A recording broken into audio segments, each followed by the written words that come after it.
Gotcha. Good evening, everyone. Thank you for joining us for this month's Southeast Community Policing Council meeting. I was asked by the chair, Susie Begg, to host tonight because she wasn't feeling well. So I am filling in for tonight. So I will ask my other colleagues on here that if I need some direction, go ahead and chime in and let me know. So we're calling the meeting to order, and approval of the agenda. Can we get an approval of tonight's agenda? Have you guys had a chance to see it? I made one change.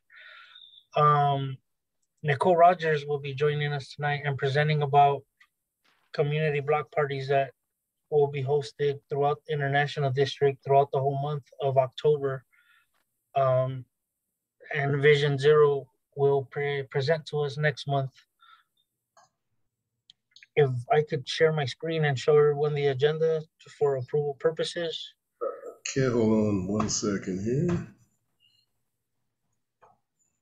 Can you clarify what the new business about meeting schedule is referring to? Okay, yeah, so I guess I didn't have a chance to discuss this with the chair, but if I'm guessing, it would be probably for us to meet before the CPC meetings. I think as you requested, Mike. Okay, thank you. So I'll share the agenda now. Okay.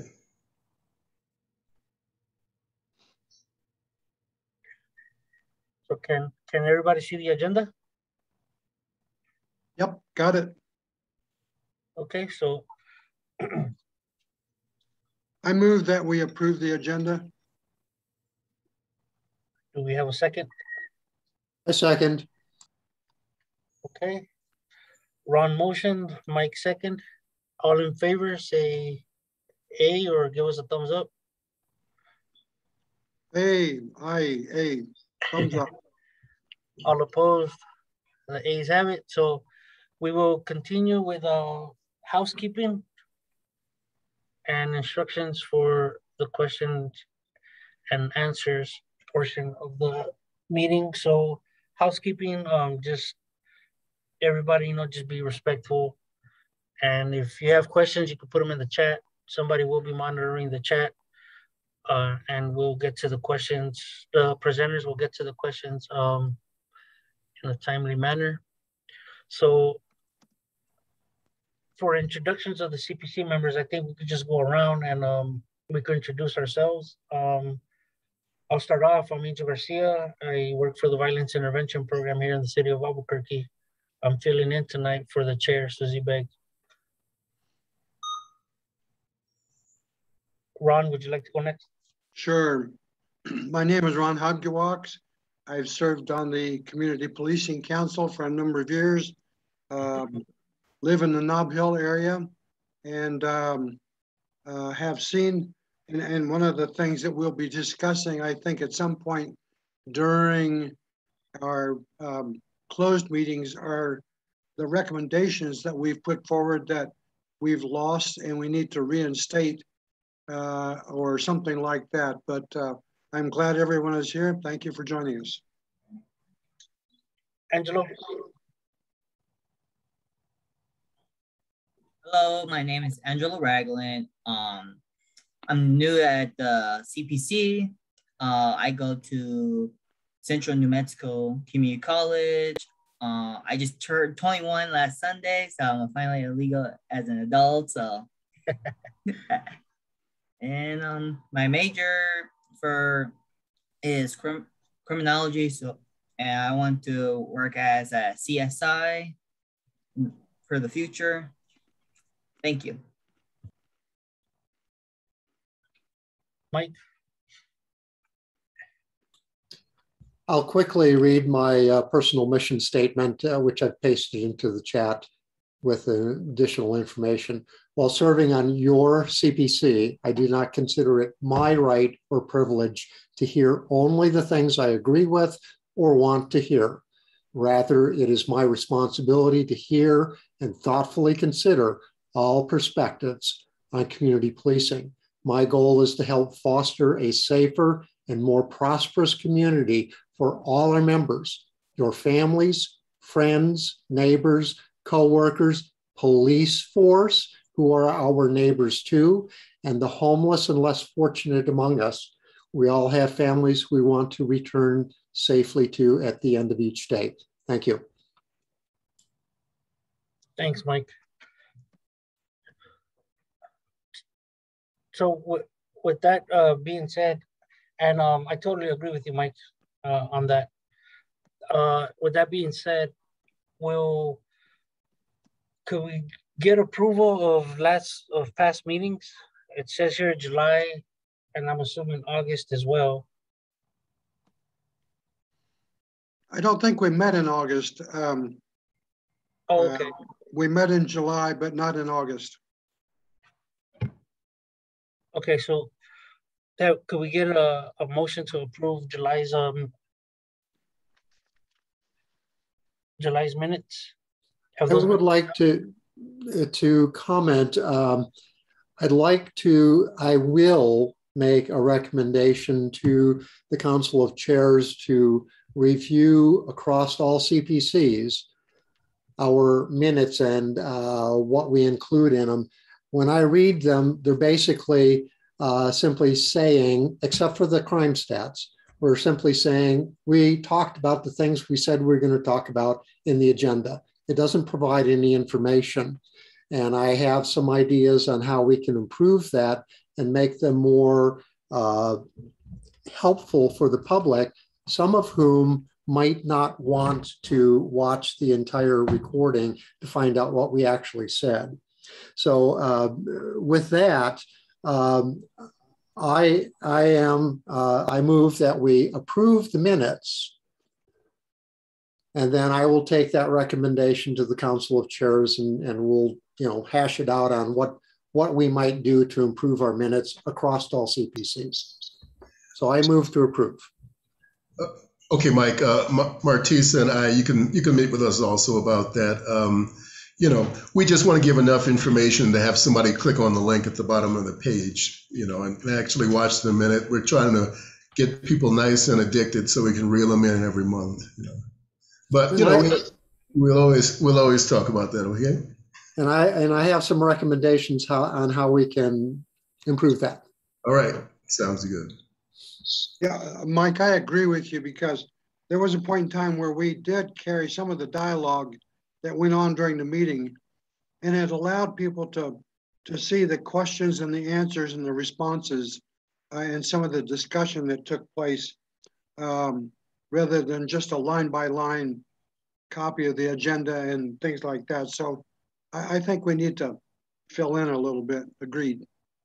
But I'll second the motion that we approve the minutes of the July meeting.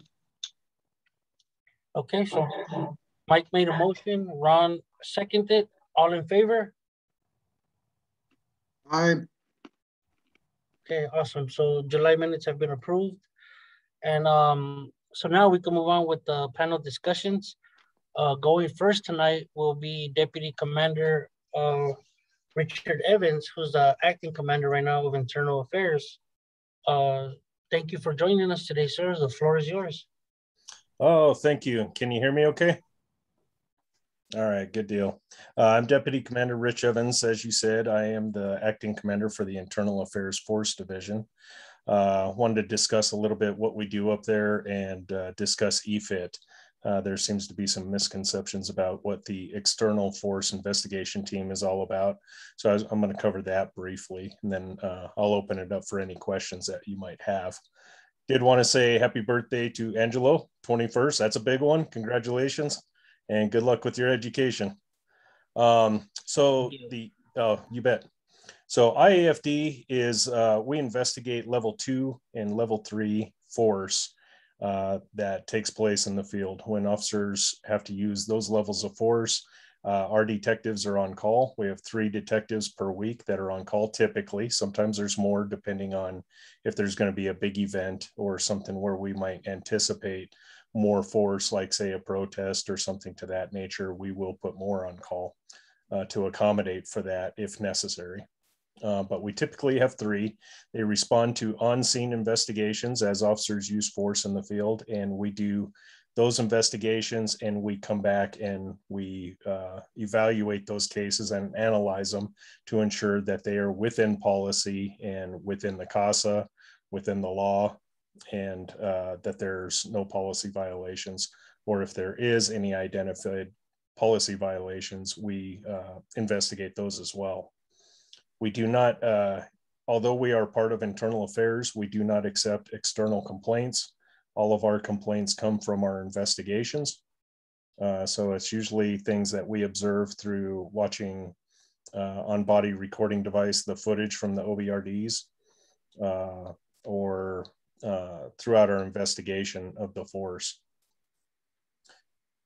I want to say it was July 16th, the external force investigation team began working with us. And how I like to explain how they work with us is kind of like a shadowing. They go out, all of their investigators are very experienced. Most of them retired chiefs, commanders, people that ran internal affairs or ran some sort of force investigation team. Some of them, they all have different specialities. Some were homicide investigators, but all of them are experts in their field. And for me, it's a good thing because it's like I have a supervisor riding with each one of my detectives, which I have a very, relatively new squad. I'll go into my numbers here in a little bit, but most of my detectives are fairly new. And so this is like having a supervisor out with each and every one of them, which is a good thing. Mentoring them, they watch the cases step by step, and they meet with them to ensure that the accuracy and the time limits on these cases are moving appropriately. They do not conduct their own investigations. Typically, what they do is they sorry, I'm reading the comments here. Typically, what they do is they can take over an investigation, but they don't do a side-by-side investigation. If they take over an investigation, it's because they suspect some sort of misconduct, or they believe that the detective is not going to be able to hit his timelines. To date, we have had no cases taken from us. They've all remained in our investigative capacity, and we are getting along well with them, and it's moving forward well. Their contract expires with us at the end of April. And then, of course, we have options of renewing it if necessary at that point. They also send out weekly updates, as I do, to Justice and to the monitors. So we both send out our updates on what our observations are and how we're doing. Currently, my unit is in a backlog from 2020, some of 2021, just due to the low staffing that we've had. Currently, we have 666 cases that are in backlog. After we get these current cases up to speed and get the new detectives trained, then we can start addressing this backlog appropriately. I recently received, I'm up to 26 investigators. We are mandated by federal court order to be at 25 investigators. And that's through the stipulated order that brought EFIT in. And currently 10 of those are in training. So they're brand new, no experience. Of the 15 that I have, or 16 that I have, 5 of those are civilians. So we're kind of pioneers in that respect, that we're bringing in civilians to do these investigations. It's one of those those things we don't quite know what to expect. I've been pleasantly surprised to see some of their work product from their training program. The items that they're turning in from training have been impressive so far. I was a little concerned hiring civilians because a lot of the work that we do is from an reasonable objective standard, and that's from the eyes of a reasonable officer on scene. And a lot of times you have to ask yourself if a civilian can get that sort of mindset of what an officer would think on scene. But we do hire these people with that in mind. So some of them have criminal justice in their backgrounds. Some of them were CYFD investigators. One is a former police officer or deputy from like Alabama out there. And then another one was a CSS for APD. They seem to do really well up to this point. But like I say, we're pioneers, so we're watching that very optimistically. I think there was a question in the chat.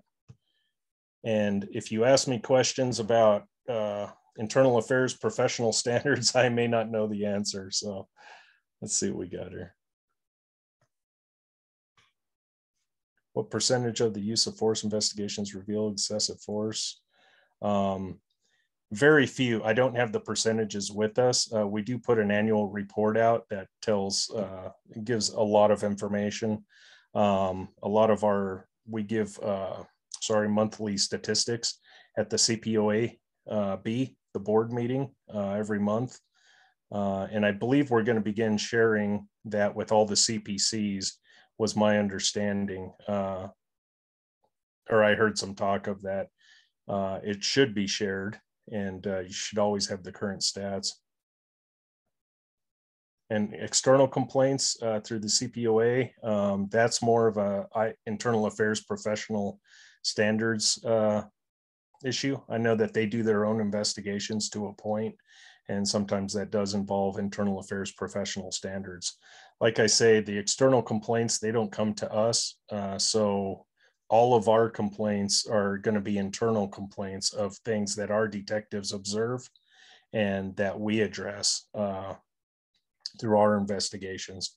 But external coming through the CPOA or of that nature, we don't handle those. Does anybody have any questions? Or did I talk real fast?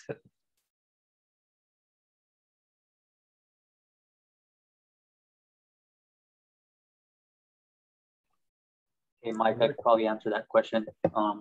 Again, I'm not internal affairs or CPOA, but all the complaints can be received through a bunch of different channels. Every officer has them in their car complaint forms, so they can be accepted that way. Once they're received, they could be accepted at any of the substations. I think we even have them in libraries.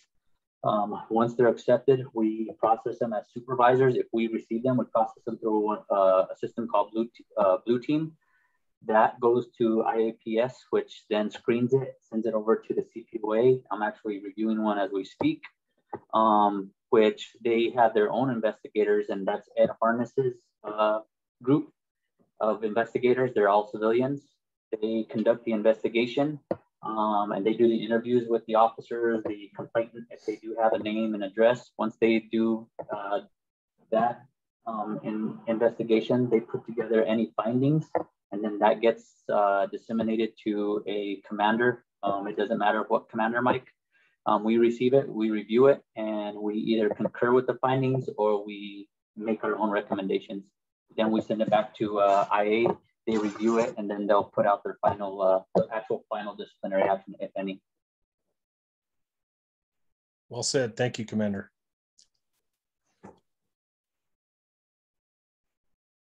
I may have missed one or two steps, but that's I think you probably did, but yeah, I recognize some of you from when I worked for Commander Yara, so he and I go way back. So Nicole Rogers just put a link from July 2021 in the chat. she said that's the last report that she has seen. DC Evans, I think we did a great idea talking last night about why we use some civilian investigators. Could you go into that for a minute? Why we're using civilian investigators? Because some people think we might not need to use them at all, and some people think we should be using more civilian investigators, et cetera. Sure. There's some pros and cons to having civilian investigators. Some of the pros are they think like our citizens do. They haven't been a police officer for 20 years, and they don't have really a dog in the fight, so to speak. And they call it like they see it, or they're supposed to call it like they see it for the most part. So there's a lot of benefits to that, having someone that hasn't, say, gone through their whole career around the officers that they're critiquing, that they're, evaluating their force or the potential misconduct. Some of the downside is that, again, they don't have the experience that a police officer has. So I have found personally that their training takes much longer. Whereas I can train a police officer to the detective level typically in about 4 weeks. It takes 90 days for me to get civilians to that same level. And again, I don't know if it is actually at the same level because we haven't seen the cases yet that are going to come in from them. That's something that we'll be monitoring very closely. But I'm a proponent for having civilian oversight like this. I think it's a good thing to have civilians involved in what we do. That's why I believe in the CPOA. To me, it shows transparency. It shows the involvement of the community in what we do. And I like that personally. There's a question in the chat that's asking, where do you get these civilian investigators and what is the age range? Okay. So we post we advertise the position on the city's website. It's where anybody can go and put in for the job. The age ranges, I want to say, is from, I think the youngest we have is early 20s. Probably the oldest that we have is probably late 50s.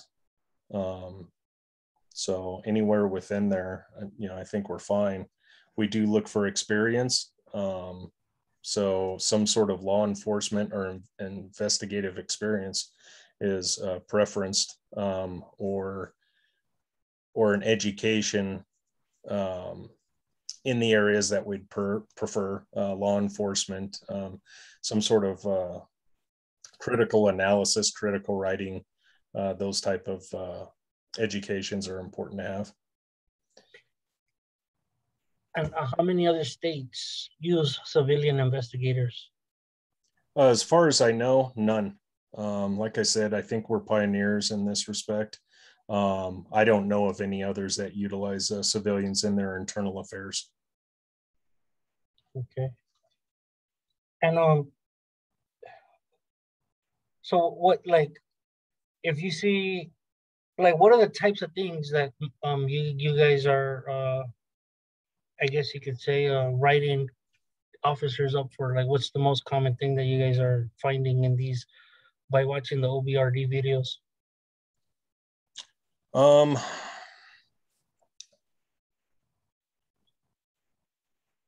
Gosh, most common.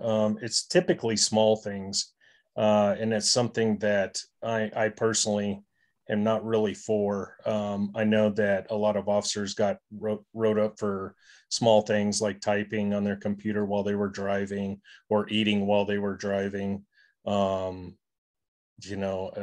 Small items like this, and to me, those just kill morale. They may have just arrested a murderer, and here we're writing them up for not putting their seatbelt on fast enough, or eating while they're driving. I really look at things that erode the trust of the community with our police department. Those are the important items to me. CASA-centric policies, things that are going to either keep us out of compliance with the CASA, things that hurt our relationship with the community. Those are important to me. Probably because I've been that police officer that's eating a sandwich while he's driving because I didn't get lunch. But, you know, so I personally am not for hitting everybody with these small policies. But I would say those are usually what we see, is things like that, the smaller ticket items. The bigger ticket items are always going to be something like excessive force, and they can be a bit subjective, and that's why if there's excessive force, typically we will have our have a criminal division look into it just to have an outside point of view on something like that. Thank you. Sure. Is there any more? Oh, Kelly. Yeah, sir, I was struck last night, you know, as we did another meeting last night again, about the small infractions that APD officers are getting nailed with. If the community wanted to help this in some way, help ease the burden with APD with these sort of infractions, or help you change it in some way, what would be the best way to go about that? You know, I think there's not a whole lot that they could do to ease the burden of those small infractions. They can, when they show the support for the police officers, that certainly sends a message loud and clear how well we're doing. If we have the support of the community, then that's how we gauge our success in the community, is when we're supported by it. Our authority comes from the community, and we recognize that. So your support is most valuable to us. The policies, that's something that I'm working on, trying to get rid of silly policies that probably shouldn't be out there except to annoy, and have good solid policies. I think you can get to a point to where you have so many rules. I don't think you should have any job where you have so many rules that you can't operate a day without violating one of them. Well, that's kind of what we have, where we just have so many policies that it would be almost impossible to go a full work week without violating a policy of some sort. So I know the previous Commander Lowe and I have been working diligently to get these policies cleaned up and to where they can be remembered and applied properly, to where we have a more efficient team. Thank you. Mm-hmm. So just to lift your spirits a little bit, DC Evans, I was part of some knock-and talks that we did in the Northeast and the Southeast in Commander Yara's backyard. And let me tell you, I went out there with a deputy commander, and the people were glad and telling them, hey, yeah, we're glad to see you out here, you know, like, so you guys do have support, you know, it's just hard to tell sometimes. Yeah. So there was a question on here about, so if there's going to be a report about the civilian investigators program, how it worked after a year or so after the investigative work, will there be a report? And if so, where would such report be submitted, and how could it be accessed? Okay. There will be reports. We'll be putting out quarterly reports, and it will be public access. I'm assuming it's going to be filed with the federal court. So I have no doubt that it's going to be public access. I don't know if they're going to put it on the city website or not. I typically don't have a lot of involvement on where they're posted, but I would imagine that we will be posting it on there. And I see my chief up here on the screen, so I think she can answer that maybe. Good evening, everyone. Yes, we will be having as Deputy Acting Commander Evans was talking about earlier, with EFIT, there are going to be documents that are going to be filed with the court. That is where you're going to be able to see a lot of the progress report, not only on the civilian investigators, but also the sworn. So once we do file those with the court, we will put it on the city website like we normally do with all our progress reports and IMRs and settlement agreement related documents. Awesome. Thank you, Chief. So does anybody have any other questions? If there are no more questions for DC Evans, we'll keep the ball rolling here with an update on recruiting from Sergeant Pete Silva. Thank you, DC Evans, for your time and for presenting and answering our questions. We appreciate you. Thank you for having me, and it was good to see you all again. Hello, Sergeant Pete Silva with recruiting. So right now we are still working on staffing our December academy. We currently have 27 in backgrounds with another 35 of as of today. I'm sorry, 27 through chief selection, which is pretty close to the end. They only have really one more step, the medical screening, and then another 35 that are in backgrounds as of today. And so the class in session is 48, and they graduate the 22nd of October. And we have also our CNM class, which is a little bit further behind that class, and there's 17 at CNM. So for police laterals, we just graduated our last class. I believe there was 6 that graduated. And so they're on OJT right now. And we're still looking for police service aides. That's a big push for us, is to get our police service aide program up and running and staff another PSA class. That's pretty much all I have as far as numbers. We still are getting a lot of applications.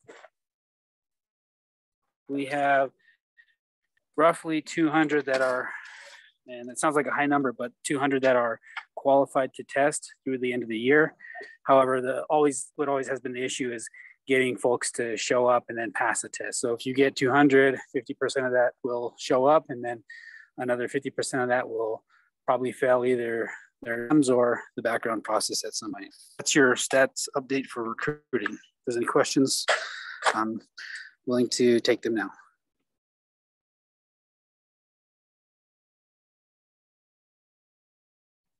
Are there any questions for Sergeant Silva?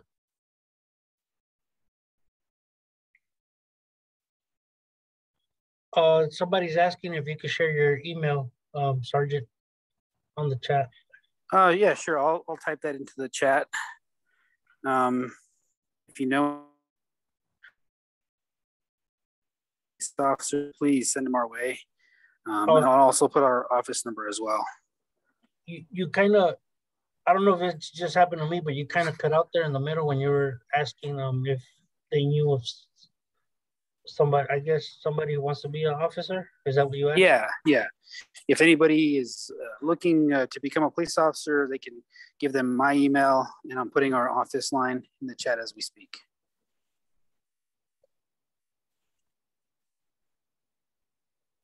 Okay, awesome. Okay, so your contact info is on there. Can you talk a little bit about the PSA program and how that can help APD? I mean, the PSA, yeah, no, for sure. The PSA program is our future. So we've been working with LULAC and trying to get a program going where, you know, these young kids can graduate from high school and then just be hired as police service aides, so we can essentially mentor them, get them in. I mean, one of the things we see is, you know, somebody gets out of high school and they do what young people do and they experiment with different substances. However, that can cause them to be DQ'd automatically from our system. And so we want to get them before they have a chance to do that, and mentor them and get them ready to become police officers. And so if we can have a robust PSA program, that's essentially securing the future of APD, because most of the PSAs we have go on to become police officers with APD.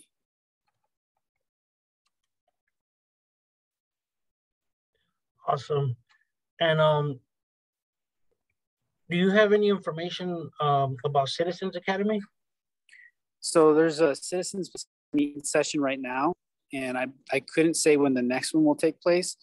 Detective Casey Ramos with the backgrounds unit, he's been running the Citizens Police Academy. And so I don't have his contact info, but if you email me, I can probably get you his email at least.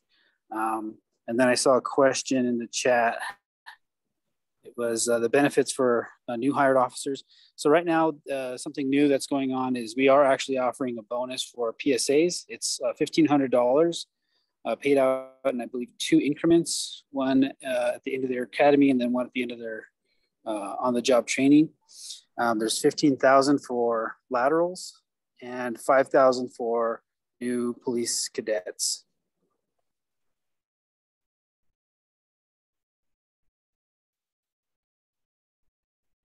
Awesome.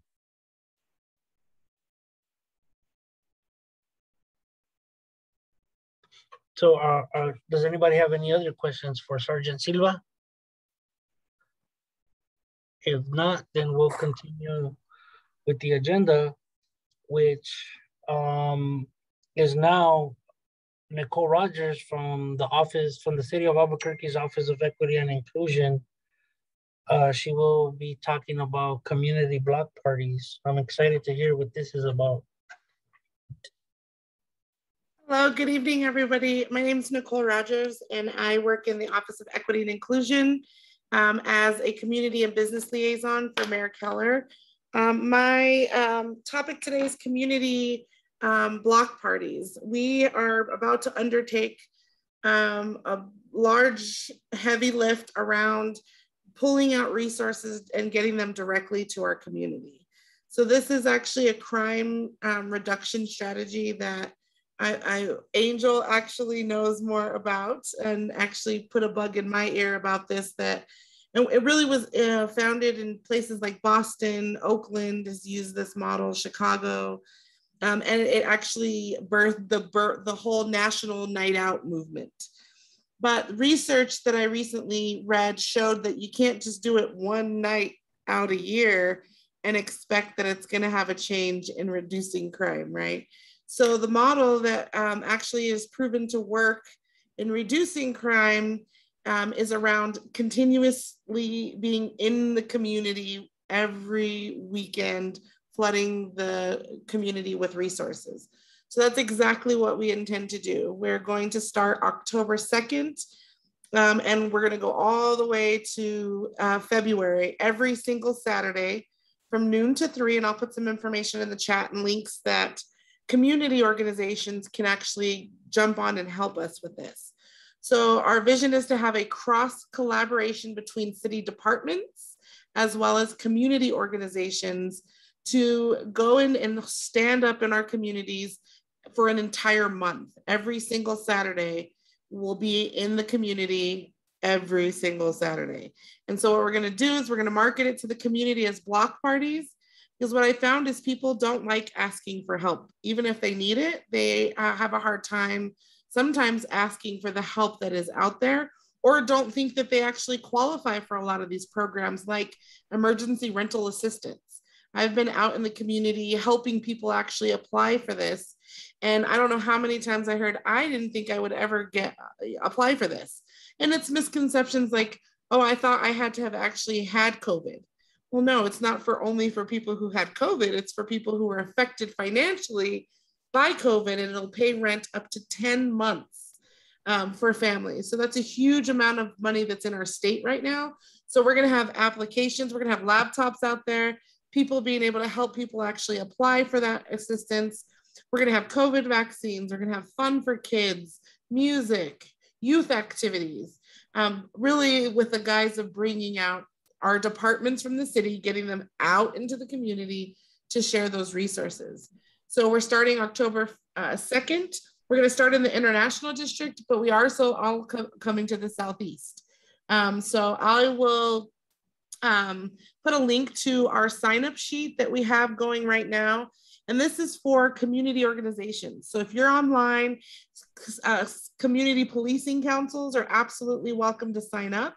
I would love to see you at all of the ones that are in the Southeast area, talking to people about what your policing council does, asking for new members, really engaging in the community. It's a great opportunity for folks to do that. So we're inviting all of our area commands, so commanders that are online, you're going to hear from Lieutenant Garcia from the Ambassador Program to invite you out. Because really what we would love to have APD help us with is showing up, and just like you do at these community counseling, neighborhood association meetings, out engaging with the community, telling them, you know, what it is you are focusing on in their community, even bringing the Crime Stopper bulletins out for that area and passing them out and showing them to people what's going on in their neighborhood. So I'm really excited about this because, you know, shock, shock, it works when we get people the help that they need.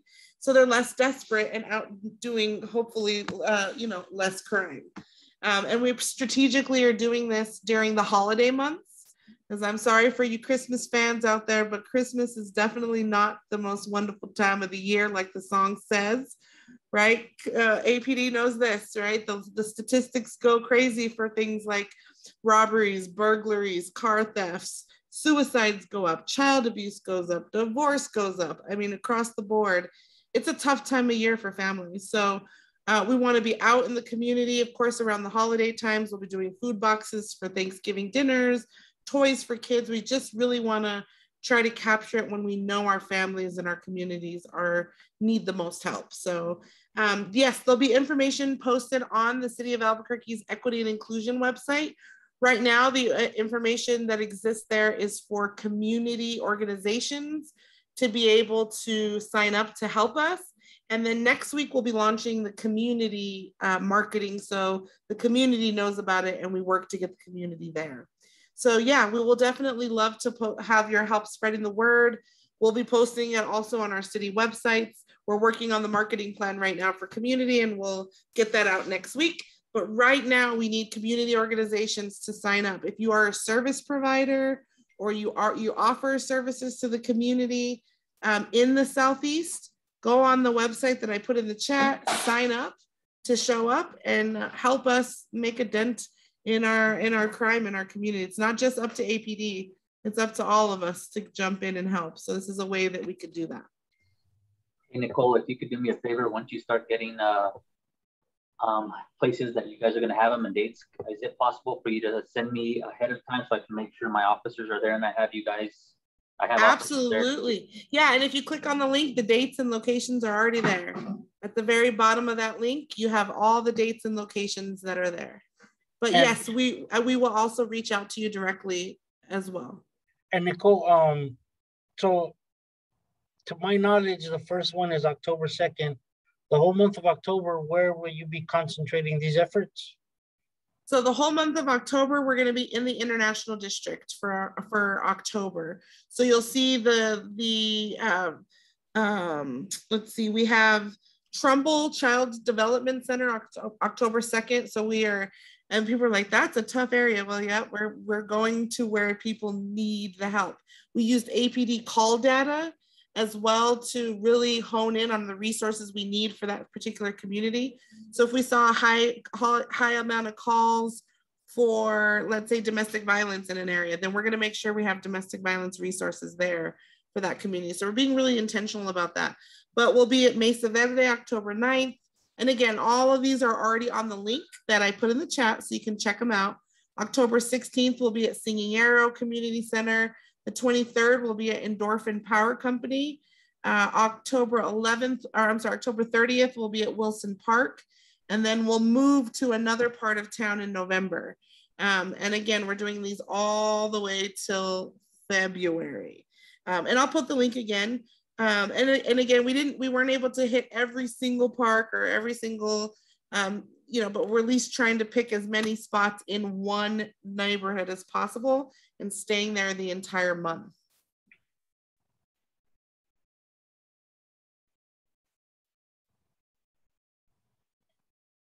Are there any questions for Nicole?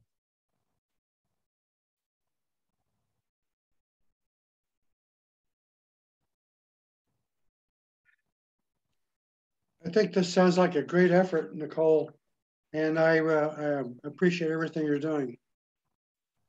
Thank you. I appreciate that. It has been quite a thing to get everybody to collaborate across departments, but everybody has been really jumping on board to do this because we know it will help. It will, I mean, just getting the resources to our community is really what it's all about. So we need all hands on deck. So I'd love to see as many of the community members involved as possible too, because it's going to have to take city, police, community. We even have APS coming out for their anti-bullying campaign. We were, I think Angel was there with me too last night at the Washington Middle School anti-bullying campaign that's going on. So we're really going to be also matching youth up with mentors. So it's ambitious, but we can do it if we all work together. And Commander Yara, if you could reach out to Commander Espinosa and bring that lowrider down, That would be cool. And the horses, I mean, I think the kids would love that. I mean, anyway, at least for me, what helps in the Black community, especially with relations, with trust with the police, we just need to be able to see each other as humans, right? You see us as humans, we see you as humans, and we really can make a difference, I think. So I'm happy to have you guys come out and try to break down some barriers. And Nicole, and I could talk to you offline, or you can get a hold of me offline, just so that I can have a heads up, because sometimes, making sure that I put all of these on my calendar, I can get a hold of somebody from our community engagement unit to assist with getting you what you need, and you guys can always coordinate that, and wherever you are in the city. And if you want horses one day, K9, we can make sure that happens.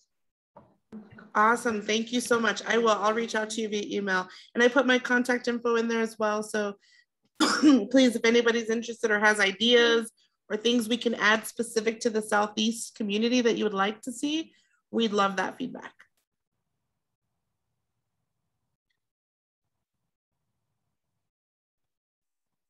And thank you, Angel, for the invite. Yeah, no worries. Thank you for presenting. This is a big undertaking that you took lead on, and we thank you for that. The county is also helped pitching in on this. Adrienne Barboa, I was in the last meeting where she said she's all in with this as well, and she's going to be bringing her resources to the community as well. So that's yes, awesome. And we also have Councillor Lancena as well now on board. So, and well, Albuquerque is rich with resources. I'm just going to put that out there. We just need to get people to tap into them. I'm just amazed that I've only been at the city for 4 months, and I'm amazed at what we have access to. We just, like the emergency rental assistance, we have $170 million in our state right now for this. And we've only been able to get 30 million out to our community. And so I have a lot of ideas of why that is, but we need to do better, and that money can help our community. So I'm passionate about getting it out personally. If I need to help everybody apply, we will. Awesome. Thank you, Nicole. So the link is on there. Nicole put it up and Mike reshared it. So you guys check it out, check out the dates, and it's running from October to February. So if you know any community-based organizations, specifically in the areas that we'll be at, feel more than free to share the link with them so that they could sign up. So are there any more questions for Nicole about the event or? Well, I wanted to say, Nicole, maybe you'd like to, as we move to different parts of the cities, address different CPCs and let them know what's happening. I think it's a great idea. Yeah. Yes, I would love to. I'd love to see all the CPCs out in their neighborhoods with a table and talking to people and getting more members and more people engaged in these, because you all are having great conversations that more people in the community need to have, and you have solutions that we don't think about. So we definitely need to tap into that. I would love to as well.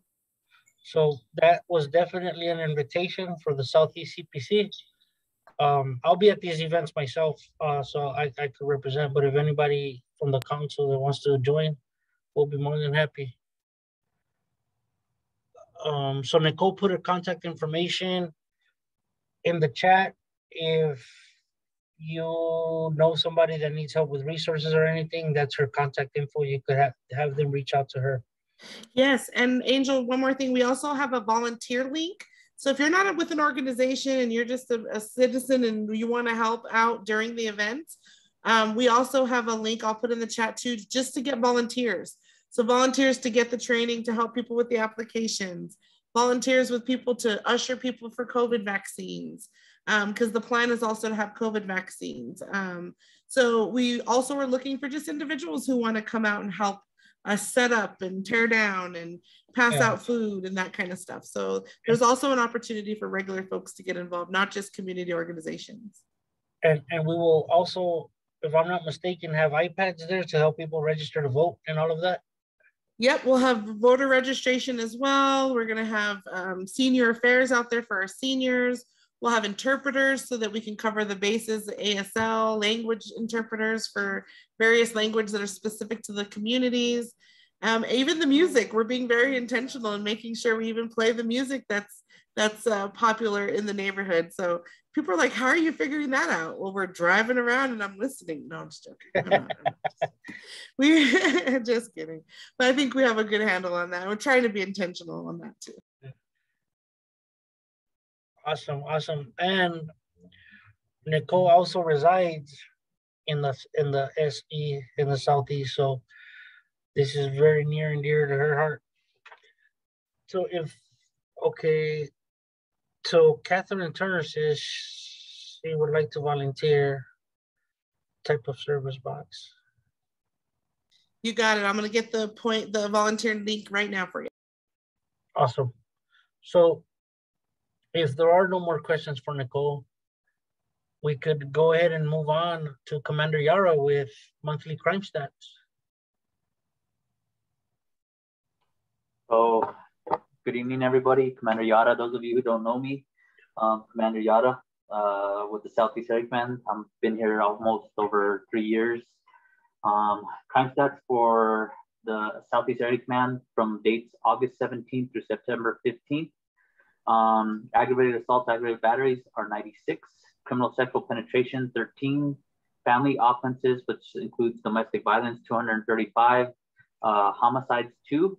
Robberies, 23. And that includes individuals to commercial home invasions, commercial businesses. Auto burglaries, 72. Auto theft, 108. Commercial burglaries, 39. Residential burglaries, 35. As far as call volume from August 1st through August 31st, we have handled over 10,381 calls here in the Southeast alone. For use of force statistics, and this is from August 1st through August 31st, we had a total of 11 use of forces, 1 level 1, 8 level 2s, and 2 level 3s. So that's kind of the stats that we had this go around for the past 30 days and for August. One of the trends that I see, I usually post trends that I'm seeing or patterns in my newsletter. You guys all get that. As of recent, it seems like commercial burglaries are going up, but it's mainly in this area command, mainly to commercial areas where they're conducting construction to that building, or they're building new projects in that general area. They're stealing copper. So that's kind of the increase that we're seeing. It's closer towards the Gibson University, Gibson Yale area for us, but we are seeing a slight increase on that. So just if you know anybody, any businesses, let them know to do their best to protect their buildings, obviously secure it correctly, or even reach out to Jose. He's the other commander, Yara, that's on here. He didn't have the link. So Jose Briones, the crime prevention specialist there at the Southeast Sub, reach out to him and he can conduct the crime prevention for environmental design for any businesses that are willing to partake in that, and it is free. As far as that, that's all the stats I have. I did send them to Kelly as well as to both have copies and they can share them with the rest of the board. I do see that Sandra Perea has her hand up. Do you want me to promote her to the panel? Yeah, allow her to talk. Okay.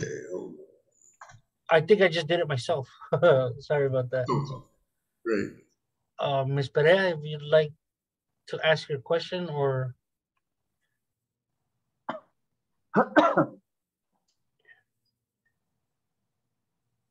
Maybe it was a mistake.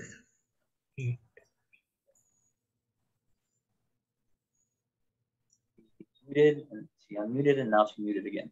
Yeah. There you go. You're unmuted. Are you there, Sandra?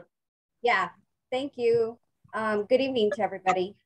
Of course, this question, I always have something for Commander Yara.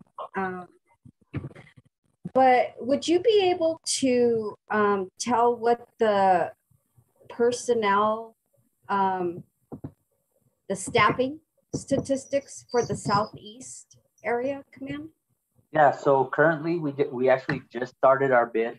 The Southeast currently has 10 teams. That's for a 24-hour period within 3 watches.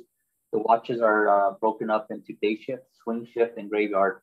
I have 3 teams on day shift, 3 teams on swing shift, and 4 teams on graveyard. I currently have 9 hold on really quick, I had notes on this. I have 9 sergeants. So I do have a vacancy of a sergeant on graveyard. I have 4 lieutenants. 3 of those are my watch lieutenants. My 4th is my PRT lieutenant.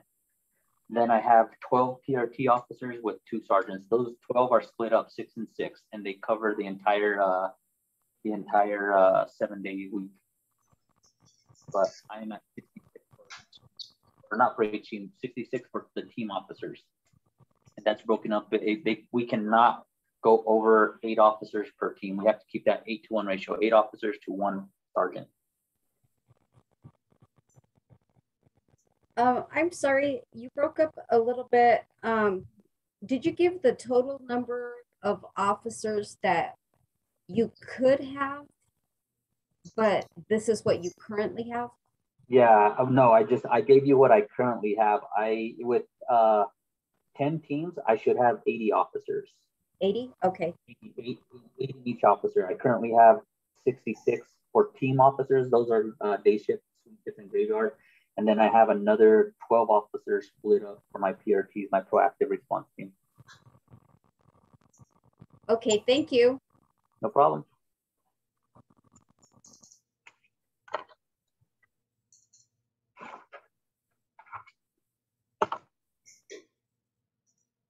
So is there any other question for Commander Yara? If not, does the public have any additional comments, concerns, anything you'd like to see in these meetings?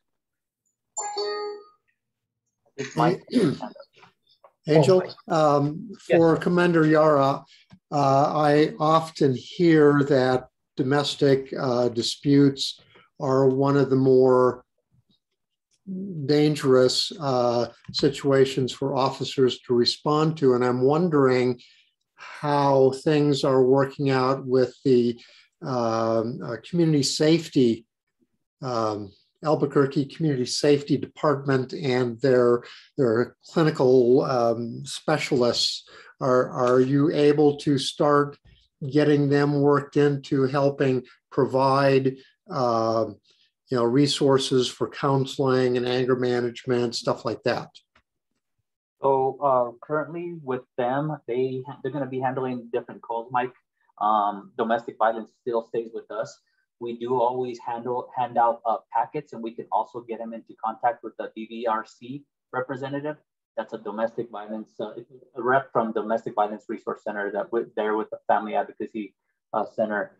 But as far as getting them to that immediate resources with the new department, we haven't gotten that deep yet or that much into the weeds as far as being able to provide immediate resource as of yet. They're still working on all the resources and the units and the team. So they're slowly at it, but we've always had that DVRC, and we can always refer them to them. And if for some reason a victim does need an immediate resource, we can get a hold of them, and they're there to assist us with whatever they can.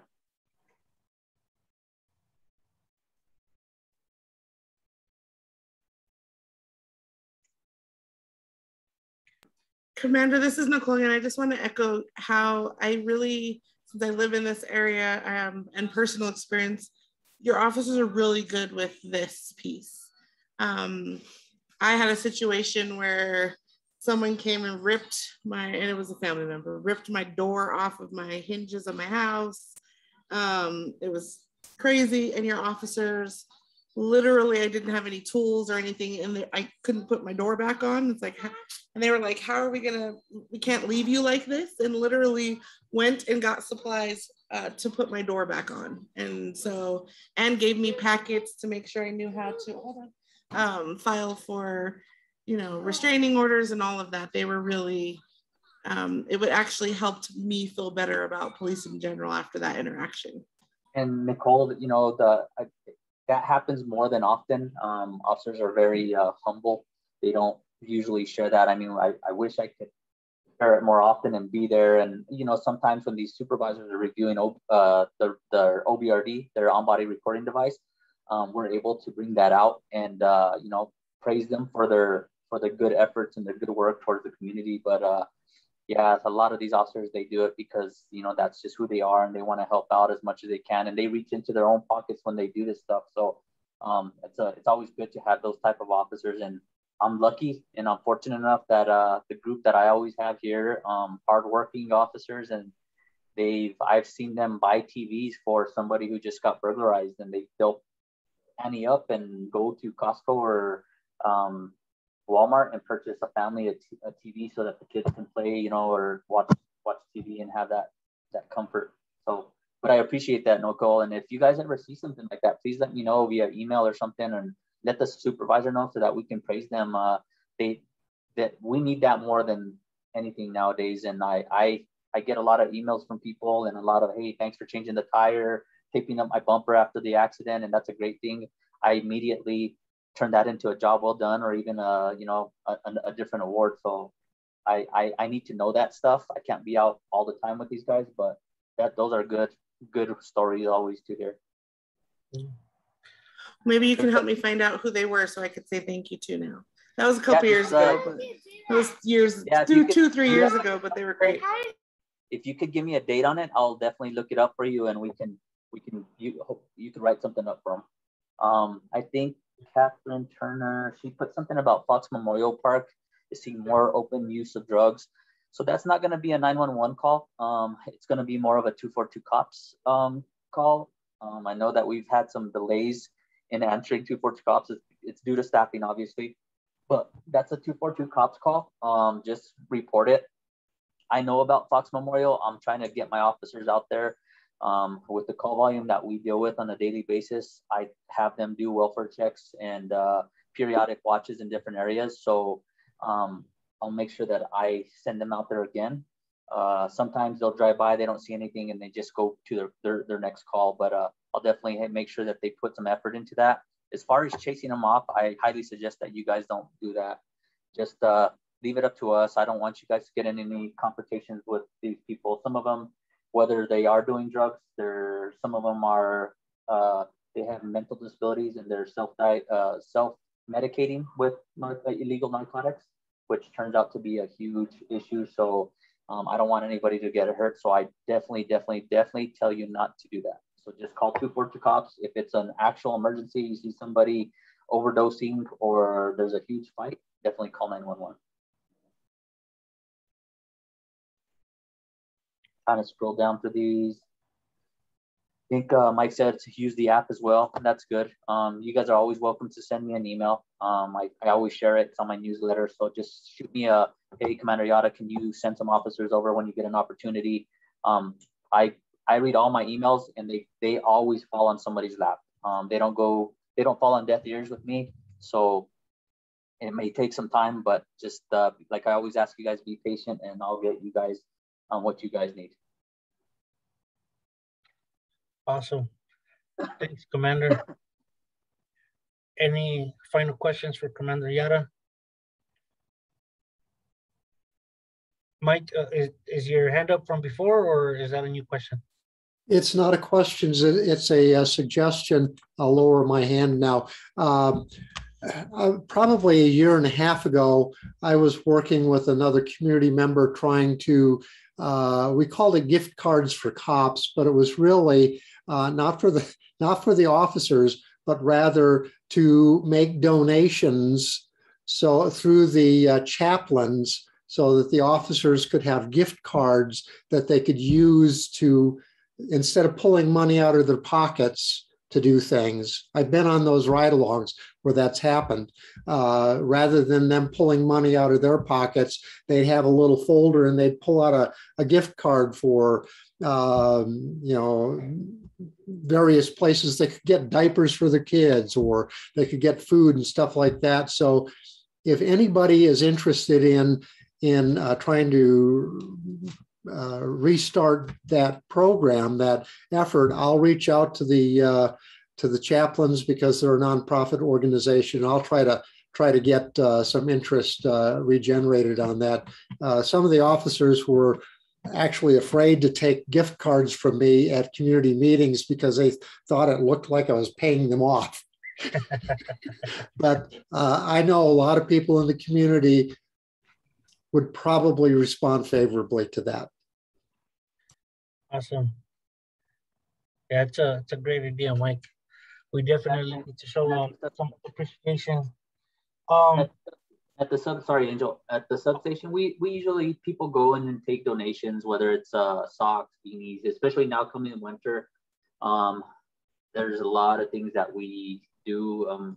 When we work with Susie in Endorphin on Wednesdays, we go out and we probably serve up, and it's all based on donations. We serve up probably anywhere from 50 to 100 lunches every Wednesday. My PRT team goes out, a couple of officers with Endorphin, and we just we hit up those areas where they're a little bit a ways from the city resources, or whether it's First Nations. So we go out and we meet them. That way they don't have to walk all the way back. And we make sure that we provide them with hygiene kits. Depends on the weather, socks, beanies, a lunch, some waters or whatnot, whatever we have, really, whatever we could get our hands on, we do our best to switch it up. But First Nations is also partnering with us now, which is good. They have more resource than actually we can provide. So they go out, they give hot meals with us, and they also are able to bus them to their center so they can get them their medical attention that they need and anything else. So it's slowly, we're slowly getting there, but we make sure that we put in that time and effort to go out there. And I know I get those comments about, people in the parks and whether they're homeless or they're doing drugs, but a lot of times that's the time to hit them up and say, let us offer you this resource, maybe get you off the street. 1 out of 10, we want something. So, yeah. Awesome. Thank you, Commander. Before we move on to public comment or additional matters from the public, I just wanted to talk about this link that I put up. It's a strategic planning meeting and community engagement from my program, the Violence Intervention Program. This is a survey because we definitely want to hear. Right now, we're in the implementing and building capacity stages, more outreach people, and we want to hear from the community. We want to hear your guys' opinions on how we should move forward with this. If you could please share that. And the survey closes on September 30th at the end of the month. So we have 2 more weeks and we want to hear from as many people as possible. With that being said, are there any additional matters or comments from the public?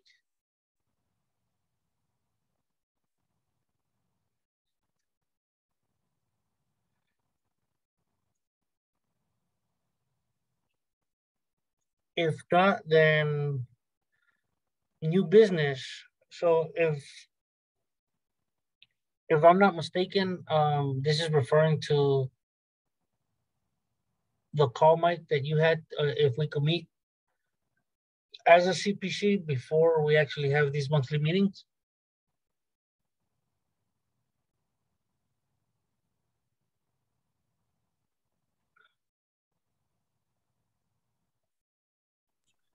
Are you waiting for me to say something? Yeah, I was, yeah. Oh. Well, I just think that it would be helpful if we can find a convenient night somewhere more than a week after, or more our monthly, or maybe more than a week before the monthly meeting, that we can simply get together, to brainstorm about things that we might be able to do, resources that we want to reach out to or try to create, stuff like that. I think we could spend a lot more time talking. Those 4 C's: communicate, cooperate, collaborate, consensus building. So, you know, I would work with Kelly for hosting those. And if necessary, what I will do is create a doodle poll, which will allow us to say, you know, here are some ideas for days and times. What are your top choices, and send it out to our members on the CPC. So if you want to leave it at that, I'll create the doodle poll. Then we'll work with Kelly once we get responses, and then we can share a little bit about things that we'd like to talk about. Okay, awesome. So like I responded in the email, I for one like that idea. So I guess we'll wait for a doodle poll email. So the only other thing is I noticed, whoops, Maria's still here. Maria Wolf from ECHO, and I've been in touch with her on and off. And Sandra is still here from the Neighborhood Association. I'll work to get that PowerPoint presentation from our July meeting and get that shared online somehow. And with that, I will zip my lip. Awesome. So if there are no more comments, questions, or anything, I guess we could adjourn the meeting early tonight at 7:12. Give you guys back 18 minutes of your life. How does that sound to everyone? Awesome. Awesome. So thank you, everybody, all the panelists, Commander Yara, Nicole, Corey Lowe from APD, Sergeant Silva, everybody for joining us tonight. Kelly and Martisa for running the meeting for us and helping us out there. The council members and especially the community. Thank you guys for joining us tonight, and we'll see you guys next month.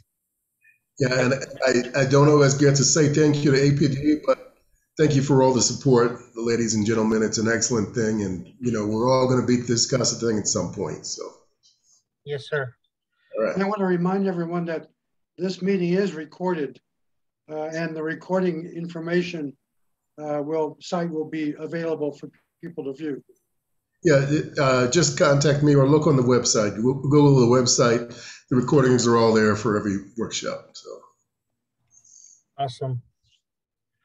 All right. So have a good night, everybody. Thank you very much. Good night.